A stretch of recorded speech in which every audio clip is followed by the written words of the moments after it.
안녕하세요. 크립토TV입니다. 3월 11일자로 비트코인이 1억 원을 돌파하면서 이제 본격적인 개미들의 포모가 올 거라고 보이는데요.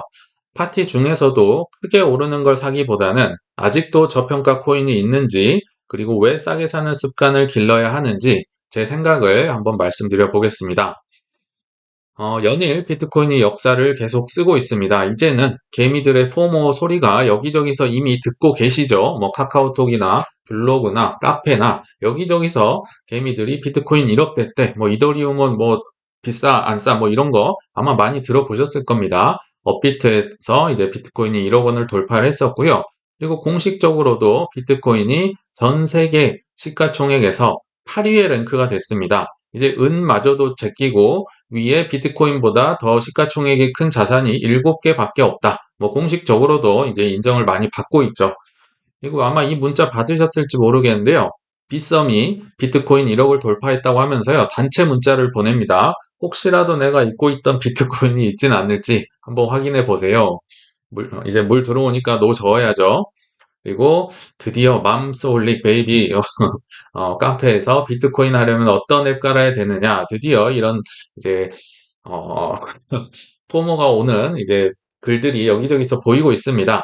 그리고 빌 에크먼이라고 해서 리틀 버핏이라고 불리는 뭐 펀드 매니저이자 매크로를 잘 맞추기로 유명한 분이죠. 이분조차도 이제 본인의 트위터 계정에서 비트코인 좀 사줘야겠는 걸 이런 얘기를 해서 전 세계적으로 포모가 확산되고 있는데요. 만약에 이 포모로 인해서 개미들이 계정을 깔고 업비트에 들어와서 사면 무슨 일이 벌어질까요? 아마도 한 번씩 주기적으로 위아래로 크게 털면서 개미들을 털고 가고 털고 올라가고 이런 식으로 역사는 반복됐거든요. 아마도 조정이 주기적으로 오지 않을까 생각을 합니다. 자, 이제 코인 얘기 들어가기 앞서서요. 또 이 얘기도 너무 중요해서 한번 들어보셨을 수도 있는데요. 한번 짧게 요약을 해보겠습니다. 비트코인이요, 1억 원을 달성하기 직전에 이미 블랙락의 레리 핑크 회장이 세계적인 뉴스죠. 팍스 뉴스에 나와서요. 회의론자와 오히려 싸우고 있습니다. 이분이 회의론자, 사회자거든요. 근데 우리를 대표해서 블랙락의 레리 핑크가 옹호론자, 비트코인을 대변을 하고 있는 모습 제가 한 장으로 요약을 해봤습니다. 딱 보더라도 회의론자 인상 쓰고 얘기를 하고 있죠. 그리고 블랙락의 레리 핑크가 우리를 대변해서 답변을 합니다. 일단 사회자가 묻습니다. 비트코인 그런 거 그냥 컴퓨터가 문제 푸는 거잖아요. 왜 그런 걸 좋다고 하는 거요? 뭐 이런 뉘앙스로 질문을 합니다. 그러니까 우리의 레리 핑크 회장이 비트코인은 국경을 넘고 훌륭한 믿음의 가치 저장 수단이다. 사람들이 믿기 때문에 이것보다 장기적으로 가치 저장 잘 할 수 있는 건 없다. 그리고 국경을 넘을 수 있다. 그리고 정부가 만약에 재정 적자로 화폐 가치를 떨어뜨린다면 돈 막 찍어낸다는 걸 얘기를 하는 거죠. 그러니까 이 사회자가 묻습니다. 우리처럼요? 하니까 그거는 내가 대답 못하겠다 하면서 웃으면서 넘어가더라고요. 아무튼 회의론자가 참 어쩜 그렇게 회의론자들은 똑같은 말을 앵무새처럼 반복을 하는지 또 보세요. 비트코인으로 피자도 못 사 먹잖아요. 이거 웃긴 거 아니에요? 뭐 이상한 거 아닙니까? 얘기를 또 하죠. 쓸데없다는 거죠. 그러니까요. 우리의 옹호론자가 팔라디움, 금으로도 어차피 피자 못 사지 않습니까? 하니까 회의론자가 또 묻습니다. 금으로는 할 거 많잖아요. 우리 아이폰도 만들고 전자제품도 하고 보석으로도 쓰이고 그러니까 우리의 또 레리 핑크 회장이 비트코인도 금처럼 일단 사고 팔 수 있다. 그리고 당신이 좋아하는 금보다는 사실 은이 산업에 훨씬 많이 쓰이고 있다. 그러니까 회의론자가 그럼에도 기죽지 않고 그거 비트코인 그냥 회계 장부잖아요. 그 회계 장부. 근데 그게 뭐가 좋다고 이렇게 쓴다고 하는 말이요. 하니까 우리의 레리 핑크 회장이 장부는 맞는데 정부보다 큰 나라보다 큰 국제적으로 통용되는 장부입니다. 이런 얘기를 합니다. 야, 진짜 오래 살고 볼 일이죠. 저는 비트코인 하면서 이런 날이 올 거라고는, 야, 이렇게 빨리 올 거라고 생각을 못 했습니다. 근데요, 우리가 지금 역사적인 순간을 맞고 있는 건 맞는데요. 한번 냉정하게 생각을 해 보시면요. 이렇게 알려졌기 때문에요. 큰 돈을 벌 기회는 계속 작아지고 있다. 그렇잖아요. 지금 모든 대중이 이제 비트코인 좋은 걸 알아버렸고요. 블랙락이, 뭐, 빌 에크먼이 공개석상에서 비트코인을 홍보를 하고 있습니다. 예전과는 전혀 달라요. 그래서 지금은 오히려 긴장을 할 때고, 이제 조금 팔 시기가 가까워지고 있구나. 남들처럼 막 환희에 빠져가지고, 막 뭘 더 사요 뭐 이런 시기가 아니라는 거 제가 한번 높아심에 말씀을 드립니다. 어 그리고 본론의 코인 얘기를 하기에 앞서서요. 우리가 계속 이제 평생 투자 시대를 앞두고 있기 때문에요. 결국은 저평가 자산, 뭐 코인이 있을 수도 있고요. 주식, 부동산 매수하는 방법, 그리고 비싸게 파는 방법을요. 계속 익혀 나가야 합니다. 왜 그럴까요? 우리 지금은 뭐 풍년이 왔다고 하면서 환희에 젖어 있는데요. 보릿고개가 올까요, 안 올까요? 반드시 옵니다. 아마 다들 겪어보셨죠. 두 번이든 세 번이든 뭐 코인이 마이너스 80% 90%도 갔었고요. 뭐 주식도 가고요. 심지어 부동산도 갔었죠. 이런 식으로 지금 풍년에요. 우리는 보릿고개를 대비를 하면서 투자를 해야 됩니다. 그리고 뭐 코인과 주식과 부동산 사이클도 조금씩 다르죠. 특히나 부동산은 후행 지표이기 때문에 언제든 싸게 사서 비싸게 사는 훈련을 해야 됩니다. 이제 저는 뭐 코인 쪽을 얘기를 할 거고요. 주식이나 부동산은 뭐 다른 유튜브를 통해서 배우시면 좋을 것 같은데 왜 역사가 이렇게 풍년과 보릿고개가 반복되는지를 제가 한번 또 정인설의 그 워싱턴 나우 좋은 자료가 있어서 한번 소개를 해드려 볼게요. 4년마다 선거가 오고요. 금리가 인하가 되고 있다. 이 역학관계를 이제 차트로 나타냅니다. 이게 금리거든요. 금리인데 이제 2000년도에 무슨 일이 있었냐면요. 대선이 있었죠. 4년마다 반복이 됩니다. 조시 부시 대통령이 이렇게 당선이 됐는데 그 즈음에서 대선 직후였습니다. 뭐 대선 전에 있을 수도 있고 후에 있을 수도 있는데요. 이때는 대선 이후에 01년도에 금리를 인하하기 시작합니다. 왜 인하를 했을까요? 닷컴 버블이 터져서겠죠. 사건이 먼저 터집니다. 그 이후에 금리를 무려 6.5%에서 1.75%까지 수직 낙하를 시킵니다. 그래서 우리가 아는 닷컴 버블 붕괴, 예전에 한번 소개를 해드렸었죠. 한 2년에서 2년 반 정도까지 계속 주식이 떨어집니다. 닷컴 버블이 생겼기 때문에 금리를 인하했다. 뭔가 사건이 터져야 되는 거예요. 금리 인하를 하기 위해서는 정당성을 확보를 해야겠죠. 자, 그리고 2007년, 8년으로 가보겠습니다. 2008년도에도 대선이 있었습니다. 오바마 대통령이 당선이 됐는데요. 이때 우리 기억나실 거예요. 대선 즈음에서 이것도 2007년부터 굉장히 미국 경제가 안 좋아졌었죠. 그 서브프라임 모기지가 뭐 터지네 마네 하면서 리먼 브라더스가 무너지네 마네 하면서 2007년부터 안 좋았기 때문에요. 이때는 대선을 조금 앞두고 전에 금리를 인하했었습니다. 여기 보시면 2%에서 0% 제로 금리가 이때 처음으로 미국 역사상 등장을 합니다. 왜 이렇게 낮췄을까요? 글로벌 금융위기, 서브프라임 모기지 사태가 터지면서 뭐 베어스턴스다, 뭐 리먼 브라더스다, 뭐 여기저기 터지니까요. 뭐 예전에 이 경험이 있는 거죠. 그래서 당시 페드의 버냉키 의장이 제로 금리로 가면서 막 헬리콥터 머니를 뿌리면서 이 위기를 극복합니다. 이때는 그리스펀 의장이 이제 그렇게 금리를 낮췄었고요. 이때는 버냉키 의장이 예전의 경험을 살려서 제로금리 순식간에 떨어뜨리고 이 위기를 극복시켰다고 해서요. 이분이 노벨 경제학상을 타게 됩니다. 어, 아무튼 여기서 말하고 싶은 거는 위기가 오면 그때서야 금리를 떨어뜨리더라. 지금 증시가 뭐 천국을 가고 있는데 금리 인하를 할 이유가 전혀 없겠죠. 자, 뭔가 터지기 전까지는요, 인간의 탐욕 때문에 계속 달리는 습성이 있습니다. 그래서 역사가 반복되겠죠. 그리고 금리 인하를 우리는 준비해야 된다. 아까는 이제 최근 것만 했는데요. 전체적인 차트입니다. 요게 이제 금리입니다. 이게 이쪽 금리고요. 여기 파란색 선이요. 반감기가 아니라 최저점, 시장의 미국 증시가 폭락했을 때 가장 최저점을 나타냅니다. 대부분의 경우 뭐 70년대부터 있는데요. 금리가 떨어질 때 최저점이 왔고요. 떨어질 때 최저점. 이때만 좀 예외인 것 같아요. 금리가 오를 때 최저점. 그리고 이때도 금리가 떨어질 때죠. 그리고 아까 말씀드렸던 이제 최근 20년을 보면요. 이렇게 금리가 떨어진 뒤에야 이제 최저점이 오는 거 확인할 수 있죠. 금리가 거의 떨어질 때까지 떨어지니까 증시가 바닥을 찍었다. 뭐 서프라임 모기지 이건 닷컴 버블이었고요. 서프라임 모기지도 금리가 0% 같이 떨어지니까 그때서야 증시가 최저점을 찍었다. 2008년 말이었죠. 자, 그리고 이때 코로나 때죠. 나름 최근이죠. 역시 코로나 사태가 터지니까 금리를 확 떨어뜨리면서 증시가 이제 최저점을 찍었다. 역시 금리 인하 이후에 최저점이 나왔습니다. 그럼 앞으로는 무슨 일이 일어날까요? 아직은 뭐 옛날에 비하면 20%대 비하면 뭐 그렇게까지 고금리는 아니지만 아무튼 여기저기 곡소리가 나고 있잖아요. 뭐 5.5% 정도 되죠. 그러나 요게 이제 뭔가 사태가 터지면 이제 금리가 떨어지면서 증시가 떨어지지 않을까. 이때가 이제 기회가 우리에겐 될 수가 있겠죠. 그럴 때가 되면 워런 버핏부터 필두로 정말 많은 분들이 현금을 쌓아두고 이때만을 기다렸다. 짐 로저스 같은 분 4년, 5년째 기다리고 있잖아요. 다 끝났니 하면서 매수를 하지 않을까 생각이 듭니다. 그래서 이때를 위해서라도 우리는 이제 풍년 때 많이 수확을 해서 대비를 해야 된다. 주식이 먼저 떨어질지, 코인이 떨어질지, 나중에 부동산을 사야 할지, 이런 거를 이제 쌀 때, 돈을 많이 벌어두면 살 수가 있겠죠. 그런 차원에서, 저가 매수를 지금 얘기를 하는 겁니다. 비싸게 파는 것과 싸게 사는 것.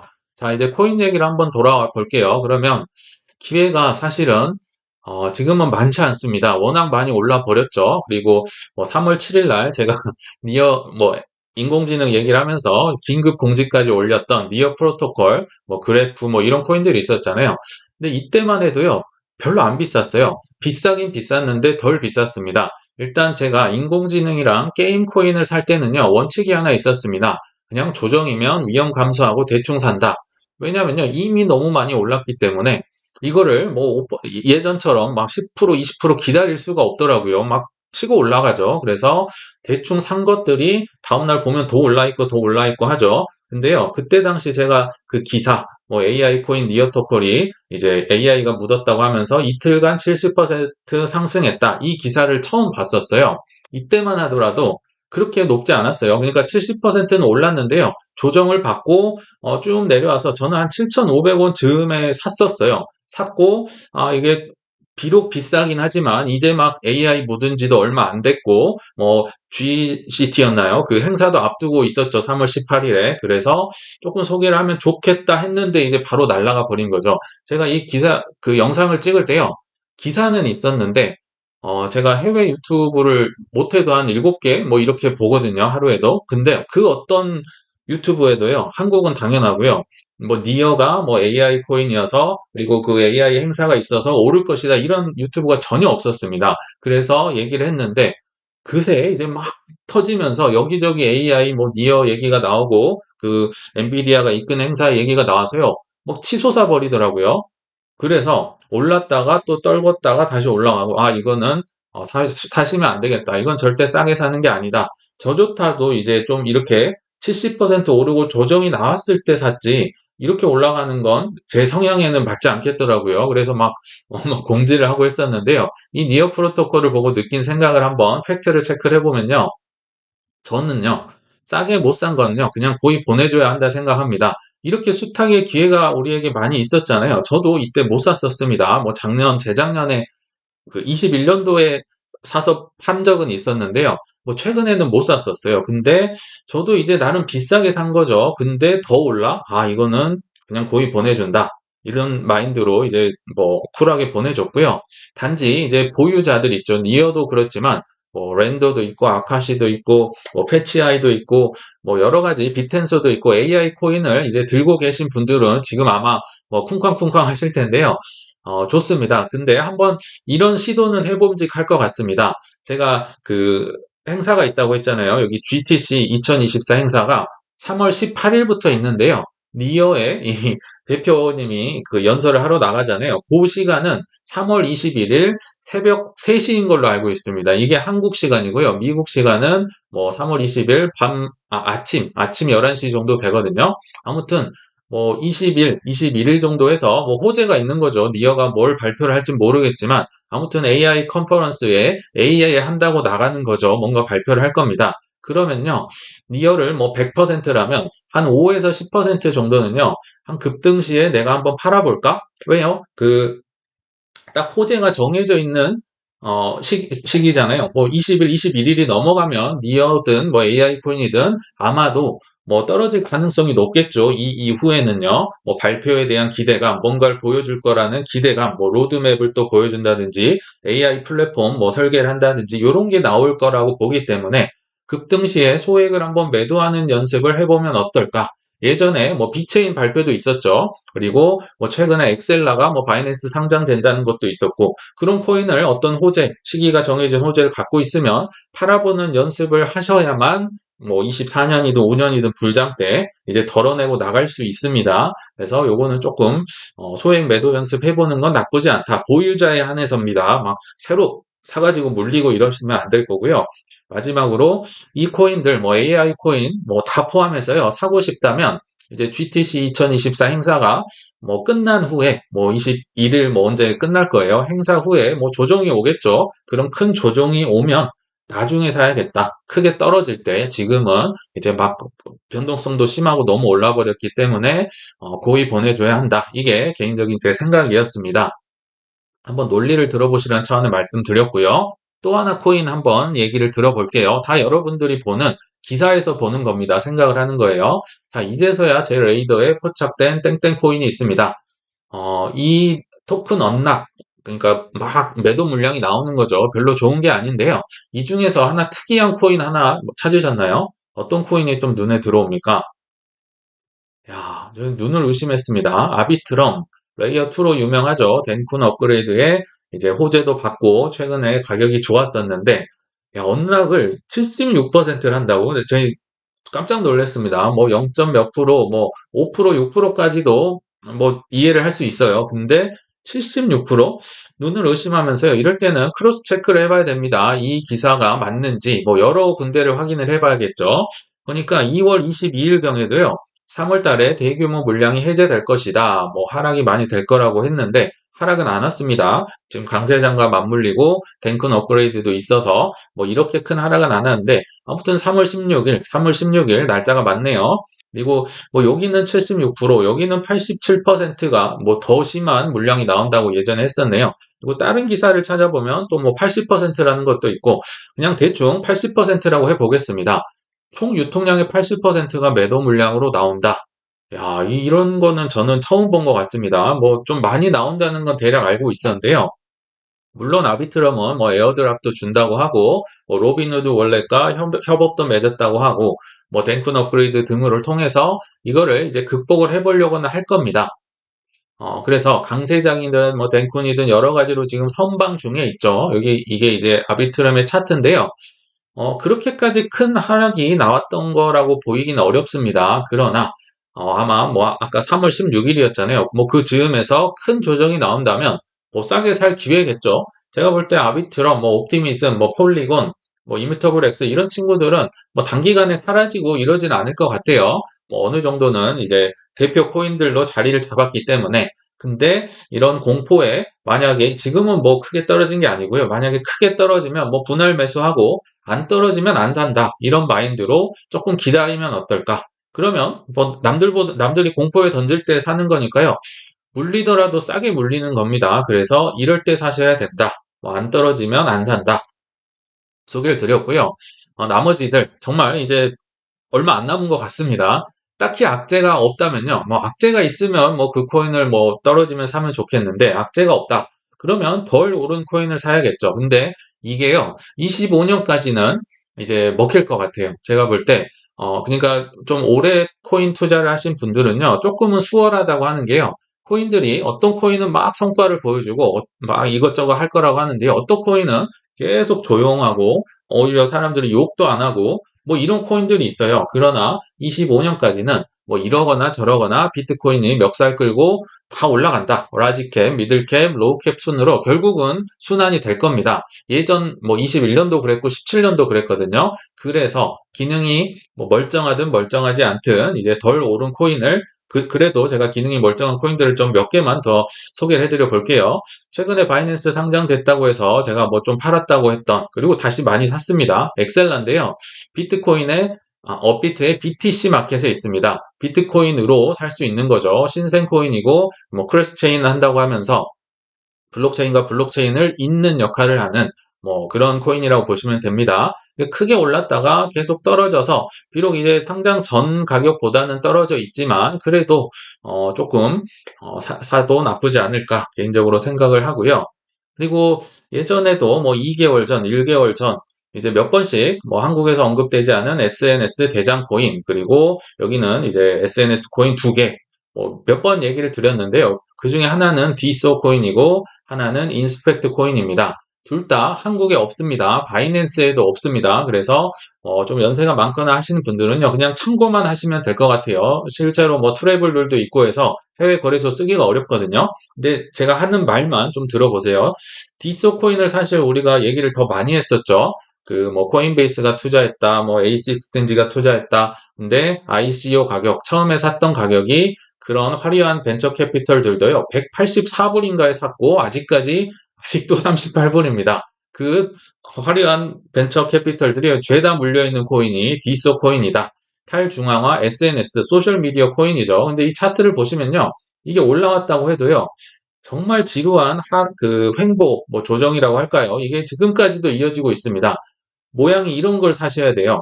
기능이 멀쩡하다는 전제하에. 그리고 이제 요때 한번 소개했던 인스펙트라는 코인이 있는데요. 요거는 디소도 시가총액이 낮은데 요건 더 낮습니다. 뭐 트위터에 이제 웹3 개념을 얹힌다, 플랫폼을 적용한다, 뭐 이런 코인이라고 예전에 소개를 했었는데요.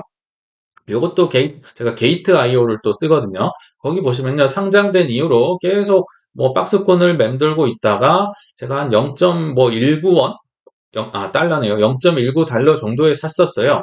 사고사고해서 뭐 평단을 낮춰놨는데 어느 순간이 되니까 갑자기 0.4달러까지 이제 확 뚫고 갔다가 이제 조정을 받았죠. 그러니까 시가총액이 낮으니까요. 엄청난 변동성을 보이는데 아무튼 이런 식으로 언젠가 뚫고 갈 거다. 이렇게 횡보하는 차트를요. 그래서 이런 차트를 이제 기능이 멀쩡하다는 전제하에 좀 눈여겨보시면 어떨까. 이제 차트를 보라는 뜻에서 가져왔고요. 아까 말씀드렸지만 25년까지는 어떤 코인이든 전관 예우가 가능하다. 뭐 실생활에 안 쓰이고 뭐 별거 안 해도요. 결국은 뭐 21년도 이오스, 비트코인, 캐시, 체인링크 올라가듯이 다 올라갈 것이다. 그래서 가장 좋은 거 1순위는 조정을 기다리는 건데요. 도저히 못 기다리겠다. 그러면요, 그냥 저평가. 이 중에서 덜 오른 코인을 많아야 5%내 시드에 전체 막 다 넣고 이러시면 안 됩니다. 5% 이내로 매수를 하는 게 안정적이다. 근데 이거는 2순위죠. 사실 조정을 기다리는 게 정답이긴 합니다. 그러면서 또 하나, 제가 거의 처음 얘기하는 것 같습니다. 스텔라룸에 저도 들고 있는데요. 리플은 욕이라도 먹죠. 스테이나룸에는 욕하는 사람도 없어요. 그리고 이 차트를 보면요. 이게 주봉이거든요. 리플은요. 그래도 23년 7월 달에 뭐 일부 승소하면서 법원 승소했었잖아요. 그래도 부기용화를 이때라도 누렸습니다. 크게 뚫고 올라가는데요. 스텔라는 이제 신용만 하다가 얼마 뚫고 올라가지도 못했어요. 리플은 뭐 재미라도 봤죠. 전혀 그런 거 없습니다. 스텔라는 최근까지도 23년 7월 가격을 뚫지 못했습니다. 이런 코인이 정말 답답하고 힘들지만 그래도 이제 좀 더 오를 가능성이 높다. 저는 이렇게 보는 겁니다. 비록 이제 뭐 리플이나 스텔라 루멘이나 똑같이 힘든 코인이에요. CBDC 시대가 와야 빛을 보기 때문에 어렵긴 하지만 차트적으로 보면 괜찮다. 남들보다 좀 더 오를 가능성이 있다 보이고요. 폴리곤 예전에 좀 소개를 한 이후로 또 많이 올라왔어요. 제가 그럼에도 아직도 이것도 23년도 2월 달에요. 그 중국발 뭐 불장이 오면서 폴리곤이 2,000원을 찍었을 때 아마 기억나실 겁니다. 그때 수준을 한참 지금도 못 미치고 있다. 그러니까 기능이 멀쩡하다는 전제하에 가격이요. 작년 고점을 못 찍은 것만 지금 제가 찾아서 말씀을 드리는 거예요. 반대로 얘기하면 다른 웬만한 코인들은요. 이런 모양이 아니에요. 그냥 막 솟구치는 천국의 계단을 가는 차트밖에 없습니다. 뭐 여러 뭐 게임이나 AI는 말할 것도 없고요. 웬만한 코인들 다 그런데 폴리곤도 아직도 저점이다. 저는 생각을 합니다. 비록 많이 올라왔지만요, 지금도요. 샌드박스도 얘기를 드렸는데요. 요것도 23년도 2월 역시 폴리곤이 올랐을 때 그 고점을 아직도 못 깨고 있습니다. 작년 그렇게 힘들었다는 작년 고점을 못 깨고 있다. 근데 샌드박스 하면 코인이 두 개가 더 생각나죠. 디센트럴랜드와 플로우.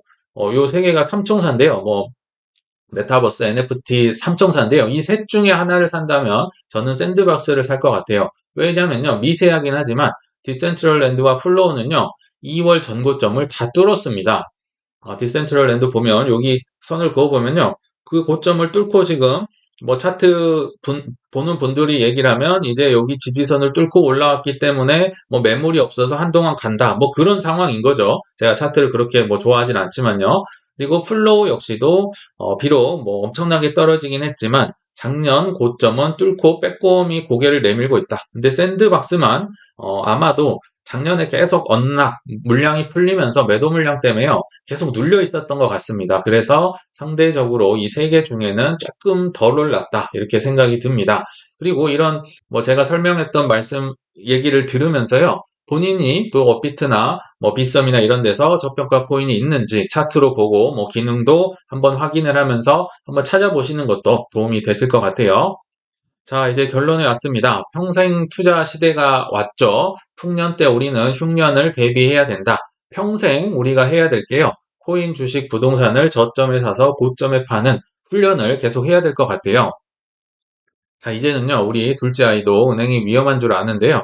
제가 둘째 아이의 뭐 초등학교 1학년인데요. 영어 공부를 지켜보는 중에 은행은 돈을 지키는 안전한 곳이며 언제든 우리가 필요할 때 뺄 수 있다는 설명을 보고요. 피식 웃음이 나왔습니다. 우리는 뭔가 사건, 사고를 많이 알고 있죠. 근데요, 둘째가 갑자기 아빠, 근데 은행이 내 돈 훔쳐가면 어떡해? 묻더군요. 에이? 네가 벌써 그걸 안다고?